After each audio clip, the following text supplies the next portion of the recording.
یہ بندہ اپنے دوست کے ساتھ کچھ گھنٹوں کے لیے سمندر میں مچھلیاں پکڑنے گیا اور سمندری طوفان کی وجہ سے تقریباً 1.5 سال تک سمندر میں پھنسا رہا۔ کچھ مہینے تو ان کو ڈھونڈا گیا، سرچ آپریشنز کیے گئے، پر جب ان کا کوئی پتہ نہیں چل سکا تو ان کو مردہ سمجھ کر آپریشنز روک دیے گئے۔ ان کے گھر والے بے حد پریشان ہوئے، پر پھر وہ ہوا جس کی کسی کو بھی امید نہیں تھی۔ تقریباً 1.5 سال بعد اچانک ایک دن وہ اپنے گھر آئے۔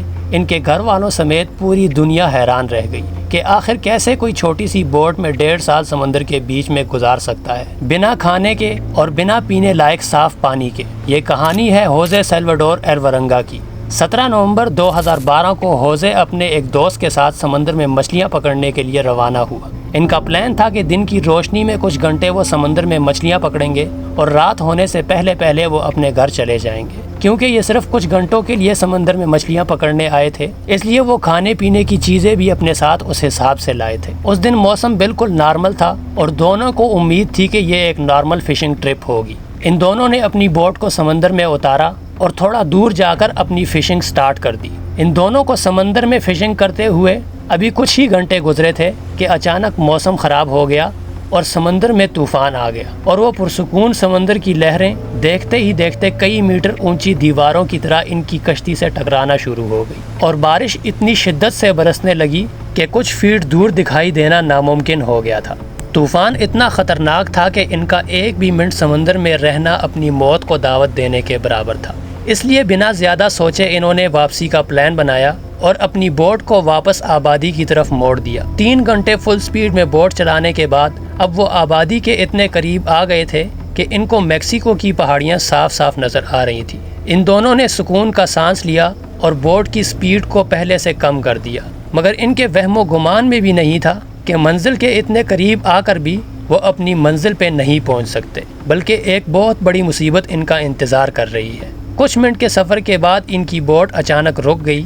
چیک کرنے پر پتہ چلا کہ بوٹ میں فیول بالکل ختم ہو چکا ہے۔ اب نہ ان کے پاس چپو تھے کہ وہ خود بوٹ کو کنارے تک لے جا سکیں۔ انہوں نے بہت کوشش کی لیکن اب وہ سمندر میں بری طرح پھنس چکے تھے، اور طوفانی بارش اتنی تیز اور اتنی زیادہ شدت سے برس رہی تھی کہ بوٹ میں پانی جمع ہونا شروع ہو گیا تھا، اور وہ دونوں مل کر بوٹ کے اندر سے پانی نکالتے رہے۔ پر خوش قسمتی سے ان کی بوٹ میں ایک ریڈیو سیٹ موجود تھا، جس سے انہوں نے اپنی ایمرجنسی بوٹ کو سگنل بھیجا کہ ان کی بوٹ میں فیول ختم ہو گیا ہے اور ان کی مدد کی جائے۔ ان کو لگا کہ اب کچھ ہی دیر میں ایمرجنسی بوٹ آئے گی اور ان کی مدد کرے گی اور ان کو لے جائے گی، لیکن ایسا نہیں ہوا۔ ایمرجنسی بوٹ نے ان کو ڈھونڈنے کی بہت کوشش کی، کئی گھنٹے گزر گئے، مگر ایمرجنسی بوٹ کی طرف سے ان کے لیے کوئی مدد نہیں آئی۔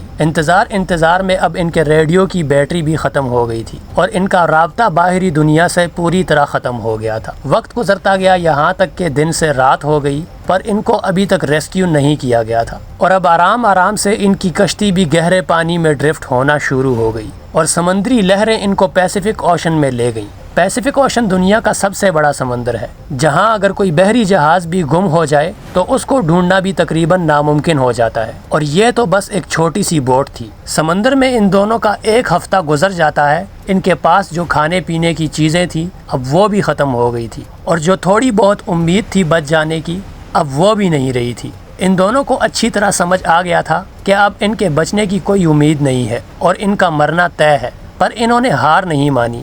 انہوں نے اپنے ہاتھوں سے مچھلیاں پکڑی اور ان کو کچا کھانا شروع کر دیا۔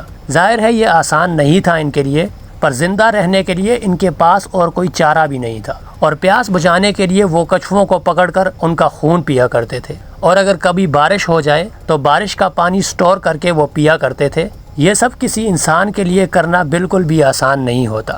آسان تو یہ بھی نہیں ہوتا کہ کئی مہینے ایک چھوٹی سی بوٹ میں گزارے جائیں جہاں آپ چل پھر بھی نہیں سکتے۔ ہوزے سیلواڈور ایک مضبوط انسان تھا جس نے پہلے بھی اپنی زندگی میں بہت مشکل ٹائم دیکھا تھا، پر اس کا دوست یہ سب برداشت نہیں کر سکا۔ 4 مہینے اس بوٹ میں زندگی کے انتظار میں گزارنے کے بعد اس کے دوست نے سمندر میں چھلانگ لگا کر اپنی جان لے لی۔ اب ہوزے بالکل اکیلا پڑ گیا تھا۔ پہلے کم از کم اس کے ساتھ بات کرنے کے لیے تو کوئی تھا، پر اب وہ بھی نہیں رہا۔ چاروں طرف جہاں بھی نظر گھماتا اس کو ایک خوفناک سمندر دکھائی دیتا تھا، پر ہار ماننا شاید اس نے سیکھا ہی نہیں تھا۔ اس نے اسی طرح مچھلیاں، کچھووں کا خون اور بارش کا پانی پی کر سمندر میں 1 سال گزار لیا، یعنی 365 دن اس نے سمندر میں گزار لیے تھے۔ ان 365 دنوں میں اس کو کوئی ایک بھی ایسی امید نہیں ملی جس سے اس کو لگ سکے کہ وہ زندہ بچ سکتا ہے۔ ہر دن وہ اپنی زندگی کا آخری دن سمجھ کر جی رہا تھا۔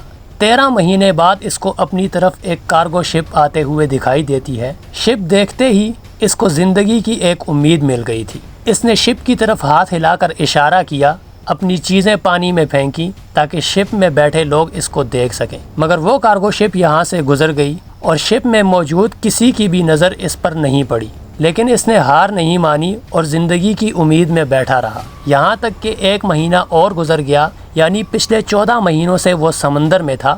اس کے گھر والے اور فیملی ممبرز نے بھی اس کے آنے کی امید چھوڑ دی تھی۔ سب کی نظر میں وہ مر گیا تھا، پر اصل میں وہ زندہ تھا اور ہر دن موت سے لڑ رہا تھا۔ ان 14 مہینوں میں ہوزے سلواڈور اپنی چھوٹی سی کشتی میں 12,000 کلومیٹر کا سفر کر چکا تھا، اور اب اس کے کپڑے بھی پھٹ گئے تھے اور ہمت بھی ختم ہو گئی تھی۔ ایک دن جب وہ صبح کے ٹائم اٹھا تو اس نے دیکھا کہ پانی میں ناریل بہتے ہوئے آ رہے ہیں، اور وہ بوٹ پر کھڑا ہوا تو آس پاس اس کو پرندے بھی اڑتے ہوئے دکھائی دیے۔